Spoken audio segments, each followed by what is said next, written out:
Good morning everyone. आज है 1 नवंबर 2023, daily current affair by SSR. So ये 1 नवंबर है। 1 नवंबर का मतलब क्या हुआ, यानी कि आज जो है महीने का पहला दिन है। और अब जो है आप लोगों के पास ये पूरे साल की बात करें तो इसमें से सिर्फ कितने महीने बच गए हैं? आपके पास 2 महीने बचे हैं।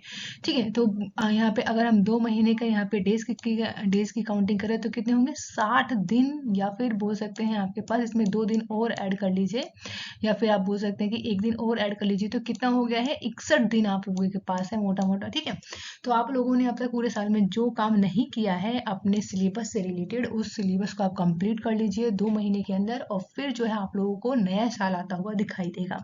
तो 1 नवंबर से ही, यानी कि आज आप लोगों को डिसाइड कर लेना है कि पूरे वीक में क्या करना है, पूरे मंथ में क्या करना है, और जो 2 महीने बचे हैं उसको कैसे आप लोगों को लेके चलना है। तो इन सब के ऊपर आप यहाँ पे डिसाइड कर लीजिए और अपनी नोटबुक में जरूर लिखिए कि क्या करना है, कब करना है। ठीक है, और सबसे पहले बात करेंगे कि जो आज का लेक्चर है बहुत ज़्यादा इंपॉर्टेंट है और बहुत ज़्यादा इंटरेस्टिंग भी रहेगा। तो आप लोगों से वीडियो के लास्ट में मैं क्वेश्चन ऑफ द डे भी पूछती हूँ, तो आप सभी को कुछ जो है ना क्वेश्चन का आंसर कमेंट बॉक्स में देना है। ये लेक्चर बायलैंग्वेज है, अब डेली मॉर्निंग में सुबह आप लोगों को वीडियो मिल ही जाती है। तो चलिए स्टार्ट करते हैं सेशन, तो आगे बढ़ते हैं।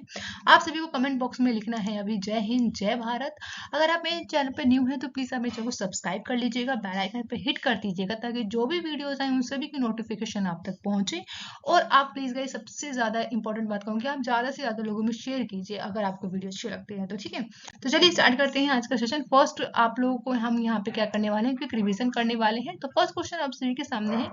अभी जो है अंतरराष्ट्रीय एकता दिवस मनाया गया है, तो कब मनाया गया है? 31 अक्टूबर के दिन जो है राष्ट्रीय एकता दिवस मनाया जाता है। ठीक है, वहीं हमने जो है भारत के चौथे एशियाई पैरा गेम्स की बात करें तो इसमें कुल कितने मेडल जीते हैं? तो 111 मेडल हम लोगों ने इस साल जो है पैरा एशियाई एशियाई पैरा में हमने जीते हैं। ठीक है, माफ कीजिएगा। वहीं WHO ने जो है किसे अपना टीबी सलाहकार समूह में नियुक्त किया है? तो याद देखिएगा, सारंग देव को अभी WHO के द्वारा टीबी सलाहकार के समूह के रूप में चुना गया है। वहीं फिनटेक यूनिकॉर्न के मामले में कौन सा देश जो है शीर्ष पर रहा है? तो याद रखिएगा, यूएसए जो है इसमें टॉप रैंक उसने हासिल की है। उसी के साथ केरल में ईसाइयों के किस संप्रदाय की प्रार्थना सभा में सीरियल ब्लास्ट हुआ था? तो जो यहाँ पे जो ईसाइयों की जो ये बोल सकते हैं कि संप्रदाय था, वो कौन सा था? तो यहोवा विटनेस संप्रदाय था, जिनके बोल सकते हैं कि ये लोग प्रार्थना कर रहे थे चर्च में, और वहीं पर क्या हुआ था? सीरियल ब्लास्ट हो गए थे। ठीक है, नेक्स्ट है कि ब्यूटी वर्ल्ड मिडिल ईस्ट 2023 की मेजबानी कौन कर रहा है? तो याद रखिएगा, दुबई के द्वारा किया जा रहा है। नेक्स्ट है, किसने जापान के ओसाका में अभी जो है हाल ही में G7 व्यापारियों की बैठक में भाग लिया है? तो पीयूष गोयल के द्वारा अभी जो है G7 की व्यापारिक मंत्रियों की बैठक हुई है, कहाँ पे? जापान के ओसाका में। ठीक है, नेक्स्ट है कि किस देश में जो है जन्म दर की रिकॉर्ड में जो है गिरावट दर्ज की गई है? तो इटली में अभी जो है यहाँ पर जन्म दर में जो है बेसिकली रिकॉर्ड में यहाँ पे गिरावट दर्ज की गई है। नेक्स्ट है, किस देश ने जो है गिनी की खाड़ी में अपना पहला संयुक्त नौसेना अभ्यास किया है? तो याद रखिएगा, भारत ने किया है। ठीक है, उसके आगे बढ़ते हैं। तो भारतीय सेना की पहली वर्टिकल विंड टनल का उद्घाटन किस राज्य में किया गया है? तो हिमाचल प्रदेश में किया गया है। यहाँ हमने किया है क्विक रिवीजन। तो चलिए आज का सेशन स्टार्ट करते हैं। आज है 1 नवंबर 2023, daily current affair by SSR. तो मोस्ट इंपॉर्टेंट क्वेश्चन है आप सभी के सामने। इस क्वेश्चन से रिलेटेड जितने भी बैकग्राउंड इन्फॉर्मेशन में बोल सकते हैं कि जो भी इन्फॉर्मेशन होगी उन सभी को हम यहाँ पे डिस्कस करेंगे, तो ध्यान से सुनिएगा। ठीक है, जो लोग अभी जुड़े हैं वीडियो से, तो आप जल्दी से वीडियो को लाइक कर दीजिए। ठीक है, हाल ही में सुर्खियों में रहा अमानगढ़ टाइगर रिजर्व किस राज्य से संबंधित है? तो याद देखिएगा, अमानगढ़ टाइगर रिजर्व जो है ये किस राज्य से है? तो ये है उत्तर प्रदेश से। तो ऑप्शन डी जो है बिल्कुल करेक्ट है। तो चलिए इसके बैकग्राउंड इन्फॉर्मेशन को समझते हैं कि ये सुर्खियों में क्यों रहा है। तो याद रखिएगा, अमानगढ़ टाइगर रिजर्व जो कि भारत में प्रोजेक्ट टाइगर के तहत टाइगर रिजर्व है, ये जो है उत्तर प्रदेश में बिजनौर जिले में अमानगढ़ में है। वहीं इसकी जो क्षेत्रफल की बात करें तो 95 किलोमीटर से ये उत्तर प्रदेश के टाइगर रिजर्व में से एक है।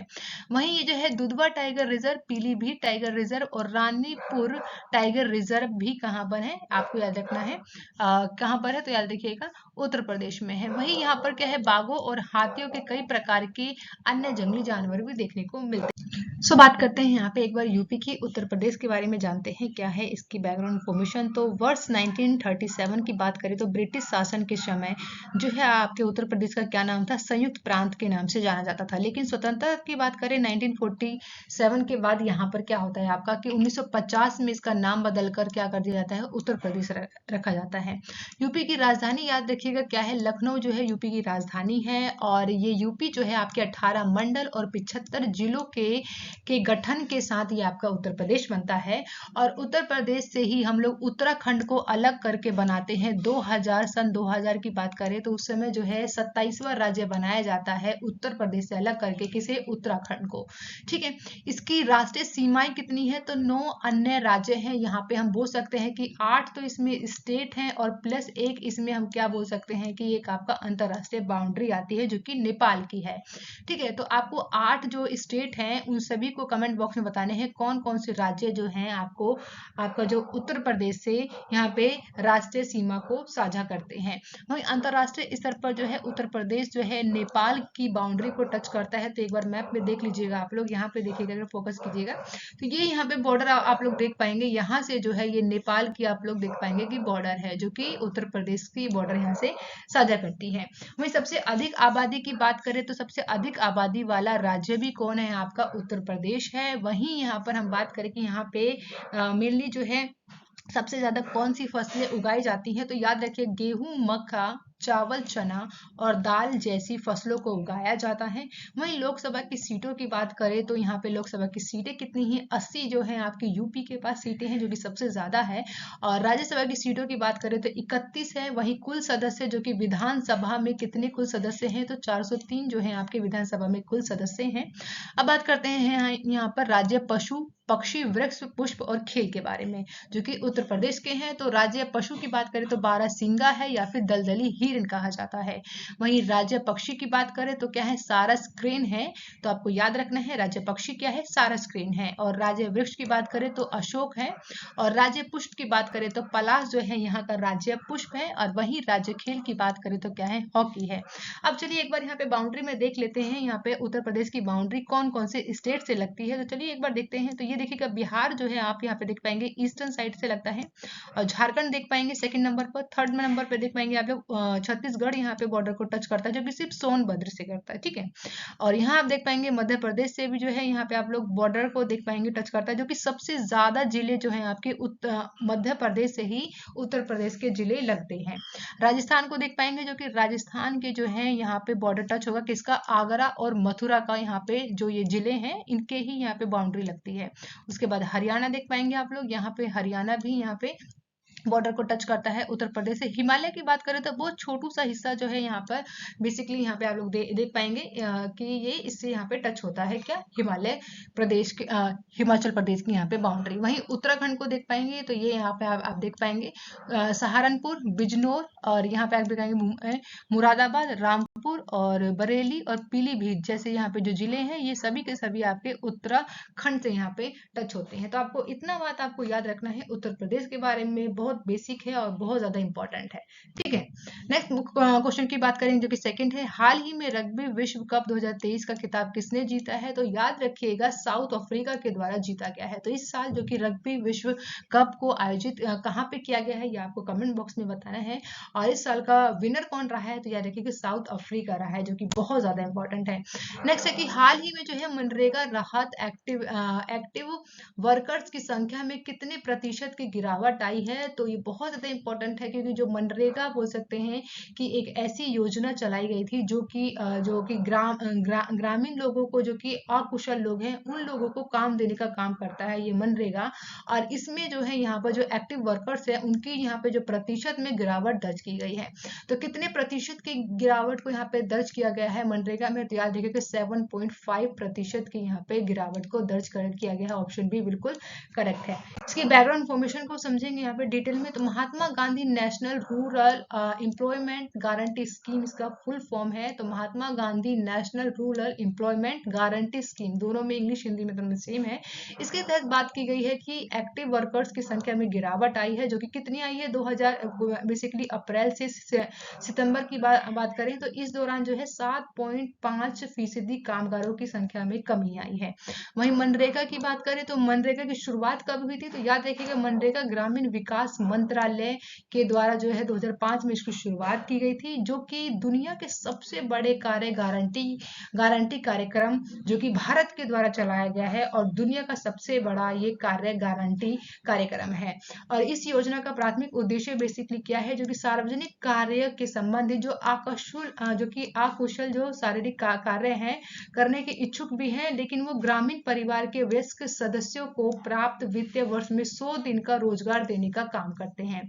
बेसिकली यहाँ पे क्या है ये समझिएगा कि ये क्या काम करता है, जो कि यानी कि ग्रामीण का मतलब है कि जो कि गांव के लोग होते हैं ना, वो ज्यादातर क्या होते हैं, अकुशल होते हैं। ऐसा तो अब नहीं है, लेकिन फिर भी कुछ लोग क्या है, अकुशल हैं।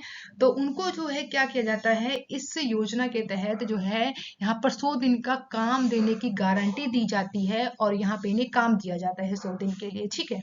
वहीं पे काम करने का जो कानूनी अधिकार है, इसके तहत जो है यहाँ पर रोजगार गारंटी योजना के विपरीत इस अधिनियम का उद्देश्य है अधिकतर अधिकार और आधारित ढांचे के माध्यम से पुरानी गरीबी के कारणों को संबोधित भी करता है।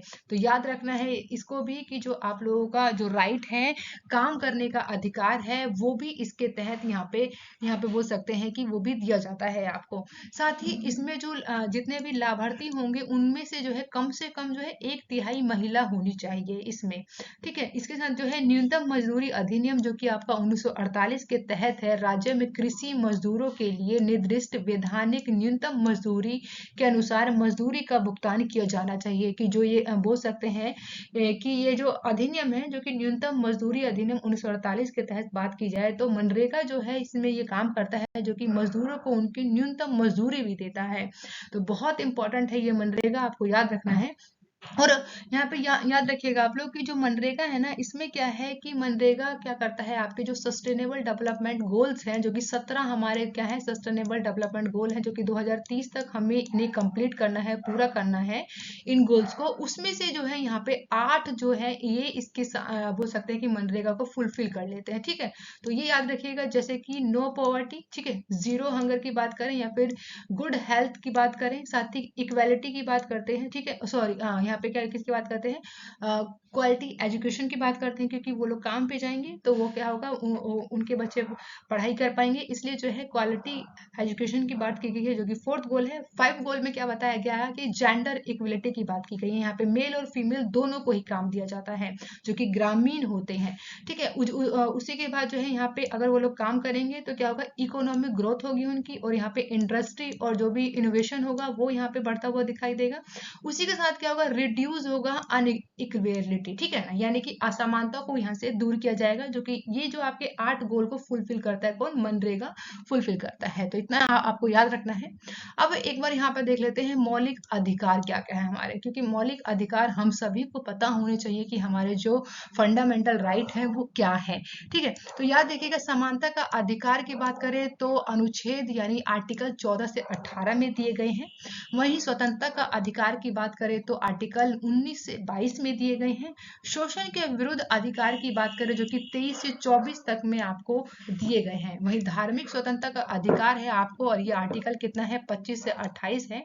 वहीं सांस्कृतिक एवं शैक्षिक अधिकार की बात करें तो आर्टिकल 29 से 30 में दिए गए हैं। जो कि संवैधानिक उपचारों का अधिकार आपका क्या कितने में दिया है, अनुच्छेद 32 में दिया है। एक बार आप लोगों को क्या करना है, इन सभी को जाके डिटेल में पढ़ना है। और वैसे तो मैं आप लोगों को मौलिक अधिकार के लिए वीडियो बनाऊंगी ही, तो वहां पे आप लोग देख पाएंगे, इसलिए मैंने यहाँ पे शॉर्ट में यहाँ पे आप लोगों को बताने की कोशिश की है, ठीक है।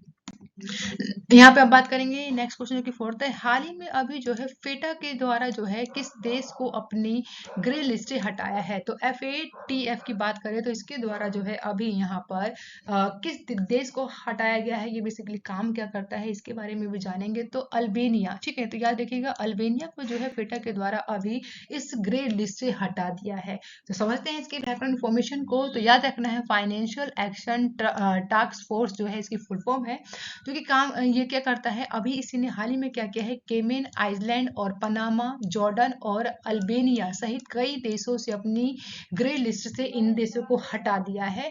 जबकि इसमें कौन सा देश रह गया है अभी, तो बुल्गारिया को इस लिस्ट में शामिल कर रखा है इसने, जो कि ग्रे लिस्ट है।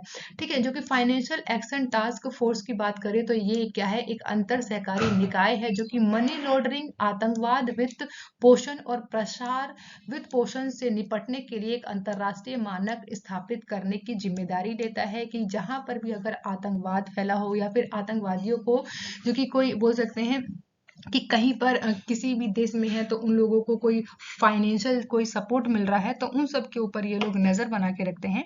ठीक है, और इसकी स्थापना कब की गई थी, 1989 में किया गया था, जो कि पेरिस में किया गया था। बेसिकली इसमें जो है विकसित देश हैं, जो कि G7 में बैठक में के दौरान इसे स्थापित किया गया था 1989 में। और इसका जो आप लोग याद रखिएगा, जो इसका सचिवालय है पेरिस में, आर्थिक सहयोग के लिए विकास संगठन का मुख्यालय स्थापित किया गया है। इसमें जो है आप लोग को याद रखना है कि 37 यानी कि 37 देशों और 2 क्षेत्रीय संगठनों के साथ इसमें 39 सदस्य निकाय हैं, जो कि यूरोपीय आयोग है और खाड़ी सहयोग के परिषद भी इसमें शामिल है, जो कि कितने सदस्य होते हैं इसमें मेंबर, तो 39 सदस्य होते हैं। और वहीं भारत की बात करते हैं 2006 में भारत जो है इसमें जो है आप लोग को याद रखना है, भारत 2006 में इसमें पर्यवेक्षीय दर्जा के साथ शामिल हुआ था, लेकिन 2010 में भारत भी इसमें क्या हो गया आपके इसमें जो है बेसिकली आपको याद रखना है FTAFT यानी कि फेटा का पूर्ण सदस्य कब बना है, तो 2010 में बना है। तो इतना आपको याद रखना है फेटा के बारे में, ग्रे लिस्ट कौन अभी इसमें बाकी रह गया है और कितने देशों को अभी हटाया गया है। ठीक है, तो याद रखना है इसके बारे में, कोई डाउट हो तो आप मुझे कमेंट बॉक्स में पूछ सकते हैं। नेक्स्ट क्वेश्चन है यहाँ पे 5, हाल ही में मैथ्यू पेरी का निधन हुआ है, वह कौन थे। तो मैथ्यू पेरी की बात करें तो इस इमेज में आप देख पा रहे हैं, तो इनका जो है बेसिकली आपको याद रखना है, इनका अभी जो है निधन हो गया है। और ये कौन थे, एक्टर थे। ऑप्शन सी यहाँ पे बिल्कुल करेक्ट है। तो साल 1994 में आपको याद रखना है बेसिकली सबसे लोकप्रिय वेब सीरीज आई थी जिसका नाम था फ्रेंड, और इसमें जो है चैडलर बिग की भूमिका निभाने वाले अभिनेता का नाम क्या था, आपका मैथ्यू पेरी था। ठीक है, जो जिनके ऊपर मैंने यहाँ पे सर्कल कर दिया है, इन्हीं का अभी जो है हाल ही में बोल सकते हैं कि निधन हो गया है। ठीक है, तो इम्पोर्टेंट आपको याद रखना है। नेक्स्ट क्वेश्चन है 6, हाल ही में अभी भारत में कहाँ जो है कैंसर की दर सबसे अधिक रही है। तो किस राज्य में जो है आपको देखने को पाया गया है कि कैंसर की दर जो है सबसे हाईएस्ट रही है। तो याद रखिएगा कहाँ पर, मिजोरम में। ऑप्शन ए बिल्कुल करेक्ट है। तो मिजोरम को याद रखना है, मिजोरम में जो है अभी कैंसर की दर जो है सबसे ज्यादा देखने को मिली है। आपको पता होगा देश का जो दूसरा सबसे कम आबादी वाला राज्य है वो कौन है, मिजोरम है। और मिजोरम में ही जो है यहाँ पर कैंसर की घटना सबसे ज्यादा देखने को यहाँ पे इस बोल सकते हैं कि दिखाई दी गई है। नेक्स्ट क्वेश्चन की बात करेंगे जो कि 7 है, हाल ही में किस राज्य सरकार ने बुजुर्ग पेड़ों के लिए प्राण वायु देवता पेंशन योजना की शुरुआत की गई है। तो बहुत ज्यादा इंपॉर्टेंट है क्योंकि ये पेड़ों के लिए योजना है। अब तक क्या हो रहा था कि हम बेसिकली ह्यूमंस के लिए जो भी योजना होती है उन लोगों के लिए लेके आ रहे थे, लेकिन यहाँ पे अब हम लोग क्या ध्यान रख रहे हैं, पेड़ों के लिए भी ध्यान रख रहे हैं। तो याद रखना है प्राण वायु देवता पेंशन योजना किस संबंधित है, पहले तो ये याद रखेंगे कि पेड़ों से संबंधित है और किस राज्य सरकार के द्वारा शुरू किया है। तो याद रखिएगा, आपको याद रखना है हरियाणा राज्य सरकार के द्वारा। तो मुझे तो बोल सकते हैं कि पर्सनली मैं बताऊं आप लोगों को, तो मुझे तो बहुत अच्छा लगा ये। तो याद रखिएगा इसमें क्या है कि 26 अक्टूबर 2023 को हरियाणा के मुख्यमंत्री जिनका नाम है मनोहर लाल के द्वारा यहाँ पे प्राण वायु देवता पेंशन योजना के तहत जो है यहाँ पे 3810 वृक्षों को पेंशन देने की शुरुआत की गई है। इस योजना के तहत जो है सभी वृक्षों को सालाना 2750 रुपए की पेंशन दी जाएगी। इस स्कीम में क्या बताया गया है कि अगर कोई भी जैसे कि पुराने टाइप की बात करें तो आपका अगर घर है, उस घर की बात करें ठीक है। तो अगर उस घर के आंगन में कोई पेड़ है ऐसा, जैसे आम का हो गया, चाहे पीपल का हो गया, या फिर सहतूत का हो गया, बहुत सारे पेड़ हैं, तो उन सभी में से अगर कोई भी ऐसा बोल सकते हैं कि वृक्ष है, पेड़ है, जो कि आपका 75 साल है या फिर 75 साल से ऊपर है, तो उनको आप क्या करा सकते हैं, उन इस पेड़ के थ्रू जो है आप लोग इस पेड़ को यहाँ पर जो है आप लोग को याद रखना है, इसके लिए जो है पेंशन मिल सकता है। तो ये है इस स्कीम के बारे में, आपको याद रखना है किसके द्वारा शुरू किया गया है और इसमें कितने वृक्षों को पेंशन दिया जाएगा और कितना मिलेगा। तो याद रखिए कि सालाना 2750 मिलेगा। तो अगर आप लोगों के घर में है, जो लोग हरियाणा से देख रहे हैं, तो उन लोगों को इस स्कीम के बारे में पता होना चाहिए और इसका फायदा भी लेना चाहिए। नेक्स्ट क्वेश्चन की बात करेंगे। हाल ही में भारत और किस देश के बीच जो है अभ्यास काजिंद 2023 होगा। तो काजिंद 2023 की बात करें तो किसके साथ होगा, तो कजाकिस्तान के साथ होगा। ऑप्शन सी बिल्कुल करेक्ट है। तो भारत और कजाकिस्तान के साथ जो अभ्यास होगा उसका नाम क्या है, काजिंद 2023 है। ठीक है, जो कि अभी होने वाला है। अभी हम समझते हैं इसकी शॉर्ट इंफॉर्मेशन को। तो भारतीय थल सेना और भारतीय वायुसेना के द्वारा 120 कर्मियों वाला दल जो है, संयुक्त सेना, जो कि आपका बोल सकते हैं कि अभ्यास का काजिन 2023 के 7वें संस्करण के लिए भाग लेने के लिए आज ही कहाँ गई है, कजाकिस्तान रवाना हो गई है। बेसिकली वर्ष 2016 में संयुक्त अभ्यास, जिसे 2016 में इसे आपको याद रखना स्थापित किया गया था। इसका मूल नाम क्या था उस समय, तो याद रखिएगा अभ्यास प्रबल दोस्तिक। ठीक है, इसका नाम था जब 2016 में इसे स्थापित किया गया था, लेकिन लंबा सफर होने के साथ जब से हम लोग कजाकिस्तान और भारत मिलकर इस अभ्यास को कर रहा है और ये बहुत लंबा सफर चला है, तो इसी का नाम बदल कर क्या रख दिया है, अभ्यास काजिन 2023। ठीक है, तो ये हर साल यहाँ पे ईयर चेंज होता रहता है और ये आपको याद रखना है इतना कि अभ्यास का नाम क्या था। ठीक है, नेक्स्ट क्वेश्चन की बात करेंगे जो कि 9 है। हाल ही में एसबीआई किसे अपना ब्रांड एम्बेसडर बना रही है। तो सिंपल आपको याद रखना है किसे, तो महेंद्र सिंह धोनी को। तो ऑप्शन सी बिल्कुल करेक्ट है।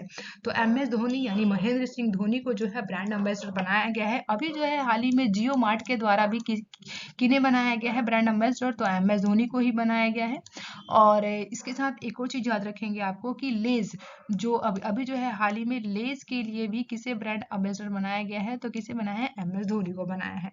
अब यहाँ पे याद रखिएगा आप लोग सेबी के बारे में। तो सेबी की बात करें तो सेबी के चेयरमैन कौन है, तो दिनेश कुमार खारा जो है एसबीआई के कौन है, आपको याद रखना है, चेयरमैन है। और इसे कब स्टैब्लिश किया गया था, तो 1 जुलाई को किया गया था 1955 में। वहीं इसका हेडक्वार्टर कहाँ है एसबीआई का, स्टेट बैंक ऑफ इंडिया का, तो मुंबई में है। इतना आपको एसबीआई के बारे में याद रखना है। और हमने बता ही दिया है आपको कि एम एस धोनी जो है जियो मार्ट और लेस के भी ब्रांड एम्बेसडर हैं और अब किसके हैं, एसबीआई के भी हैं। नेक्स्ट क्वेश्चन है 10। हाल ही में अभी जो है किसे, यहाँ पे ले कर लीजिएगा, किसे परोपकारी कार्य के लिए 2023 में USISPF ग्लोबल लीडरशिप अवार्ड मिला है। तो इनका नाम याद रखना है, इनका नाम क्या है, अनीता अंबानी। ऑप्शन ए बिल्कुल करेक्ट है। तो नीता अंबानी को अभी जो है 2023 का USISPF ग्लोबल लीडरशिप अवार्ड के द्वारा जो है अभी ग्लोबल लीडरशिप अवार्ड दिया गया है, जो कि उनके परोपकारी कार्य के लिए दिया गया है। तो याद रखिएगा ये है नीता अंबानी। तो नीता अंबानी जो कि रिलायंस फाउंडेशन के माध्यम से उनके परोपकारी कार्य के लिए 2023 में अभी जो है ग्लोबल लीडरशिप अवार्ड दिया गया है। तो इसके बारे में आपको याद रखना है, कोई डाउट हो तो आप पूछ सकते हैं। तो चलिए अब बात करते हैं आपके जीके डोज की, जो कि बहुत ज़्यादा इंपॉर्टेंट सेशन रहता है आपका। यहाँ से जो है आपके किसी भी वनडे एग्जाम के लिए ये एक नंबर यहाँ से आपके लिए पक्का कर देता है। तो सिंपल, अगर आप लोगों को इन क्वेश्चन में से कई क्वेश्चन आते होंगे तो आपको सिर्फ कमेंट बॉक्स में आंसर करना है। ठीक है, इतना करिएगा आप लोग। फर्स्ट क्वेश्चन आप सभी के सामने है कि खरीफ फसलें किस मौसम की शुरुआत में उगाई जाती है। तो याद रखिएगा मानसून के मौसम की शुरुआत में खरीफ फसलों को उगाया जाता है, क्योंकि जून जुलाई के महीने में इसे उगाया जाता है।